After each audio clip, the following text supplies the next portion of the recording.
So we got our crankshaft bolt back in, and we're turning it over so we can line up our marks before we take everything apart more.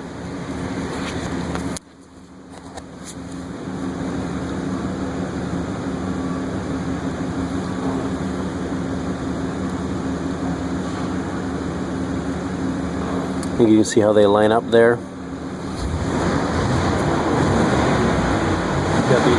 Got these babies in the back here. These yellow paint marks are supposed to line up with. So it's exactly the same in the back. You can't see it as well, but there's yellow paint marks on the pulleys, and there's also more of those things molded on the back of the engine. Underneath here, you can kind of see it. I think there's a blue dot on the crank.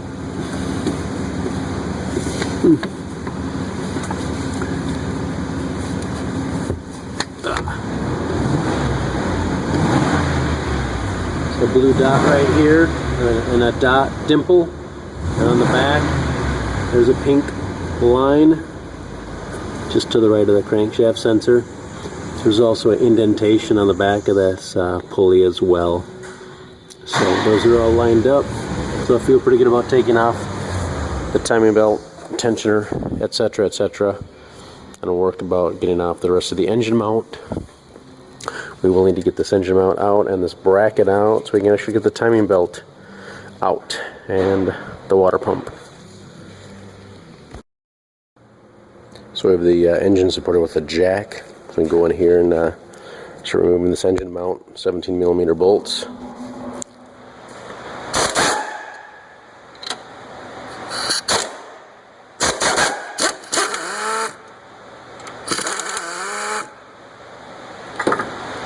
One bolt, two nuts.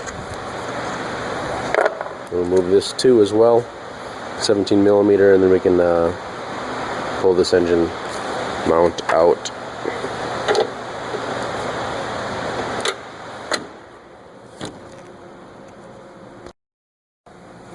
So it's a nut and bolt setup, so you really need to hold the nut on the other side to get it out. But now we've got it out, and we can work towards getting out this bracket down here. We're going to work on getting this engine mount on the engine off. Looks like 12mm bolts for the bracket, probably a couple 14mm bolts for the big aluminum bracket. Alright, so we're underneath again, and we got this bolt loose here, and then a couple bolts out of here. And here, of course, we've got to get the alternator bolt out of here. So it looks like we'll need to remove or loosen up the alternator. Another 14mm bolt before I get this bracket out. So let's go ahead and take this bolt out and then go to the top, probably, and get the alternator bolt above out as well. And again, you can see the kind of careful winding of electrical wires. So again, be careful and be aware of how it's routed. Alright, so I got the bolt out, 14mm, right down there. Now I let the engine hang all the way down. I didn't have to pull on the AC a little bit, pull up on it, and I was able to get the bolt out, because you can see that it's going to almost be in line with the AC lines here. So let the engine sag down all the way, and you can get it out. And the other bolt does not appear to be coming out. I'm hoping it's out far enough we can just move the alternator back some so we can free up our bracket. So hopefully we'll have good news in the next little video clip. Okay, the good news is you don't have to pull this all the way out, because it's actually slotted right down there. So the bolt will just slide out of that slot. You don't have to actually pull it out. So we are backing off the alternator. Looks like there's one bolt down there we got to get to, so maybe we have to pull the alternator out. What a pain in the butt. So next in my goal to get that one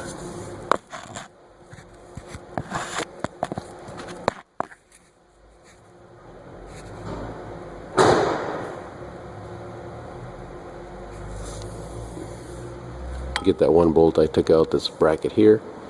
3 14mm bolts.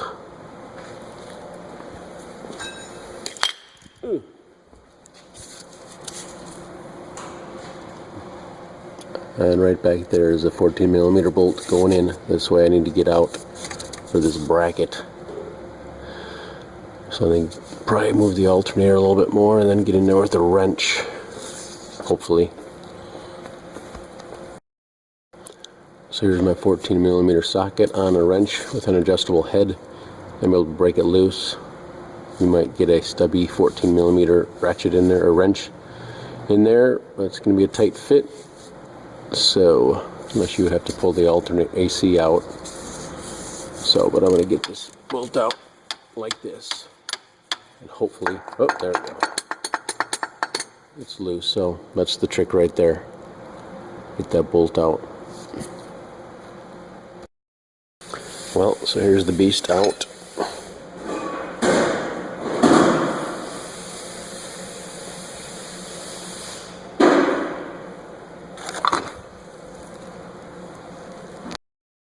And that bracket did come out through here.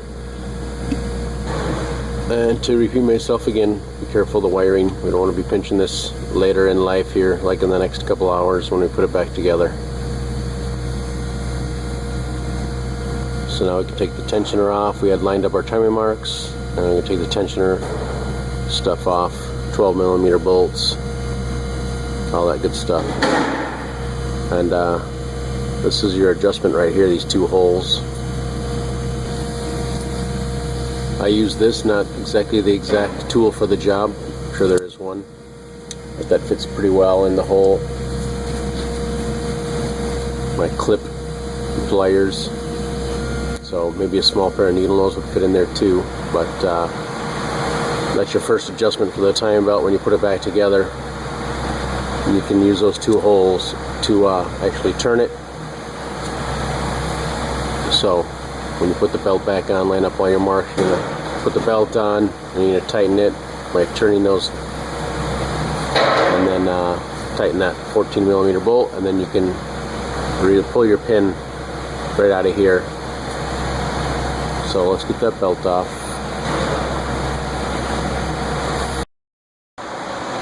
So I removed the hydraulic tensioner first, and of course things got loose then, and then I removed the tensioner pulley assembly just to make things easy on myself right now. Well, actually I'm replacing them both. So we got the belt here, and we can just go up to the top and pull it off the rest of the way. Don't be a little surprised if some things move a little bit, but you can just put them right back in place when you're relining up all your marks. So there you go. There's our water pump access. Looks like 12mm bolts and a couple 10mm bolts, and a bolt up on top as well.